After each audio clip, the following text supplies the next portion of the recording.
Welcome to another episode of the Quarantine Kitchen. Today we're going to be making a buttermilk and coconut panna cotta.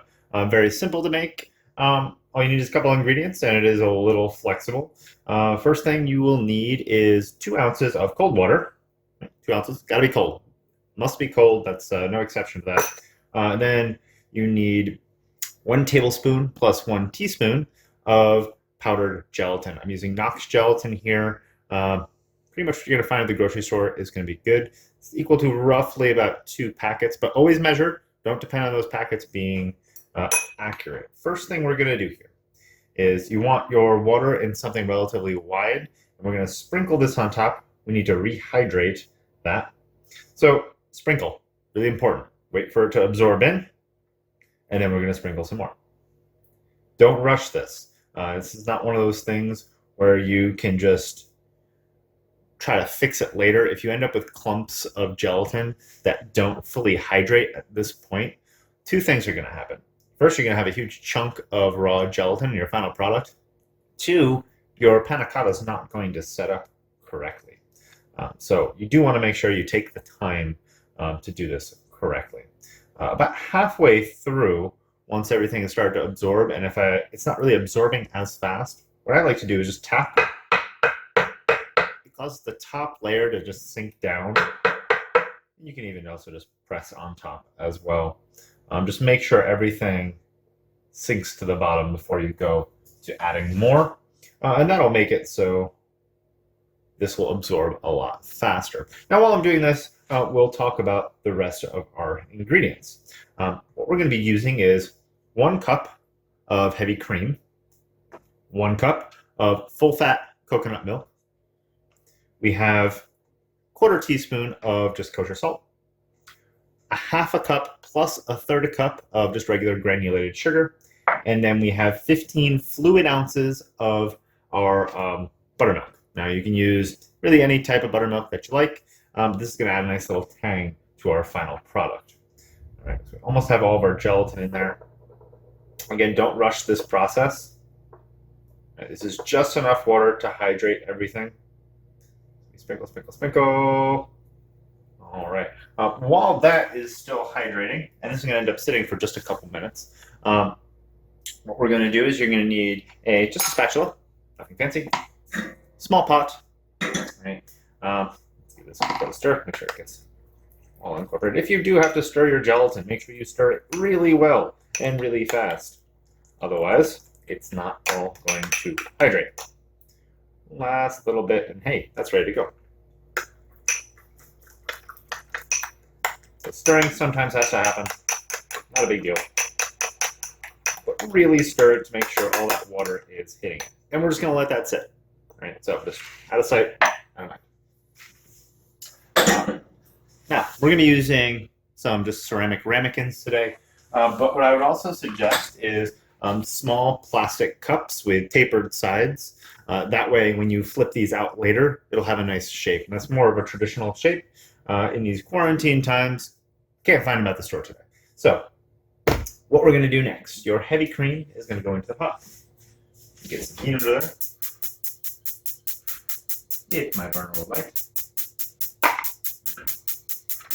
There we go. We'll be out at a medium heat. We're going to go in with all of the coconut milk, our salt, because we want that to dissolve. You might be wondering, why am I going to add salt to a dessert? Salt's going to help, extract flavor, and that's really we're just adding a pinch. And then sugar. Our goal here is not to bring this to a boil. We just want to make sure all the sugar and the salt is dissolved. We're not going to be able to really see if that salt is dissolved, but if our sugar is dissolved, we're going to be good to go. Salt is going to dissolve first. Now we only want to heat this as little as possible, is really key here. And you can see how fast this really comes together. We're already down to just having 2 ingredients to add, our buttermilk and our gelatin. Now if you were going to find yourself in Italy, you could see that sometimes you go out to eat and they have like a 3-color, a red, a green, and a white. The whites could be vanilla, could also be coconut. The red could be strawberry, it could be raspberry, and the green could be mint, or it could be a basil, really anything that would also be a green flavor. And it's to represent the Italian flag. So this is an Italian dessert. Really important that you do make sure all the sugars dissolve. If you don't, you're going to have a very weepy panna cotta when it's done, because if it doesn't dissolve here, when we refrigerate this before finishing it off, it'll dissolve, but the gelatin won't have a chance to set it. So what you're going to end up with is, if you were to flip these out upside down, it just kind of falls apart on you. So worst case, bring it to a simmer. We will have a little bit more time to wait on the cooling aspect of things. Right. And if you did this all correctly, and this is why I start with the gelatin, because we can already see that this is getting really thick. But this is just bloom. We call this whole process blooming of the gelatin. If I was to add that to something too cold, it would just sit there and it wouldn't thicken anything. So it's really important that A, this gets warm enough to melt everything, and then B, it'll be warm enough to melt this fully down. All right, we are just about there. And best test is just get a little bit on your fingers. If it still feels gritty, your sugar never melted. So we're going to kill our heat. I'm going to take this off of the stove. Make sure we put it on something heat-proof. Don't burn myself. All right. So we're going to heat that up. We're going to add our gelatin to this whole mix.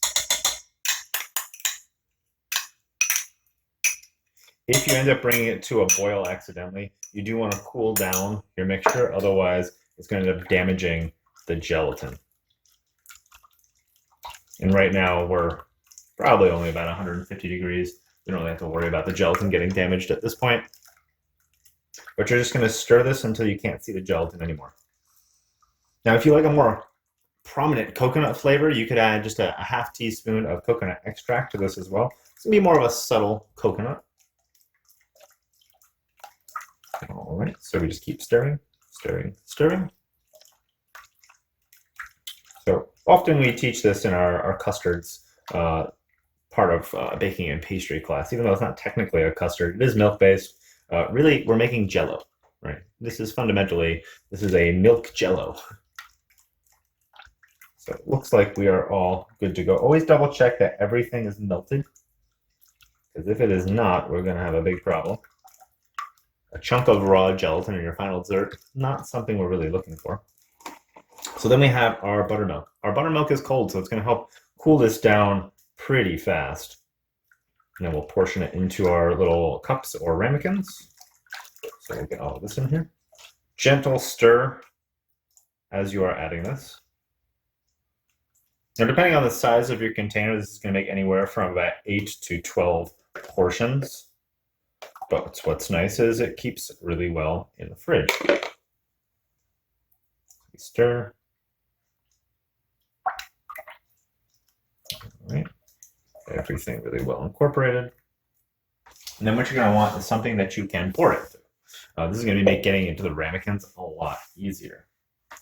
So, add it here. Might not fit into your container all in one shot.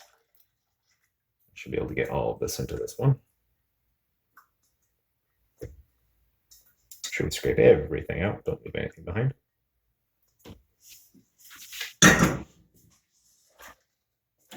So we have our ramekins here.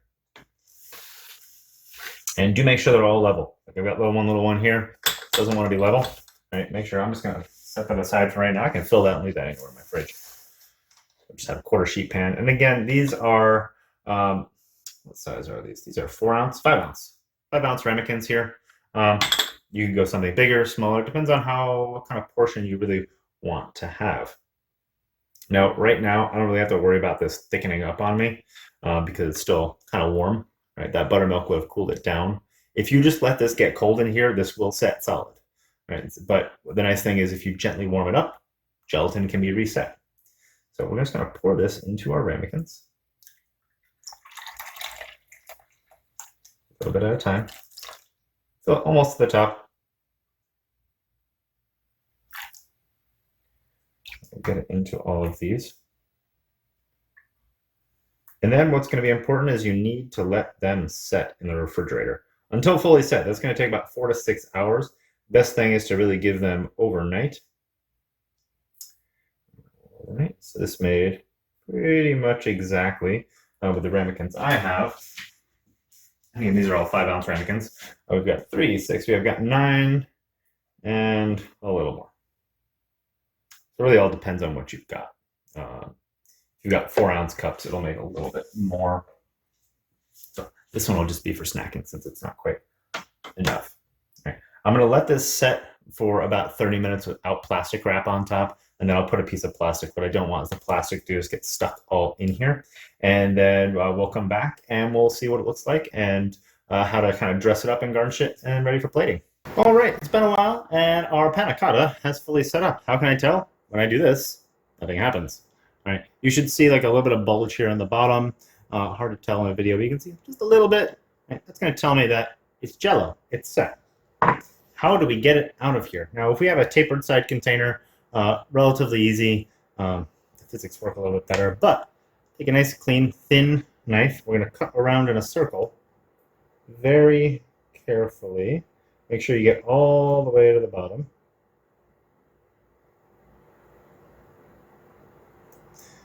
All right, best thing to do is take your plate upside down and then flip. And if all went well, of course it didn't. Sometimes requires a little bit of a shake. There we go. So we have our nice little panna cotta now on the plate. It should jiggle. And what I did was picked up some really nice strawberries at the farmer's market this morning. They're in season. I just macerated these, which all that's a fancy word for saying throw some sugar on them and let them sit in the fridge for a while. They'll kind of break up a little bit. You end up with the nice juices kind of left over.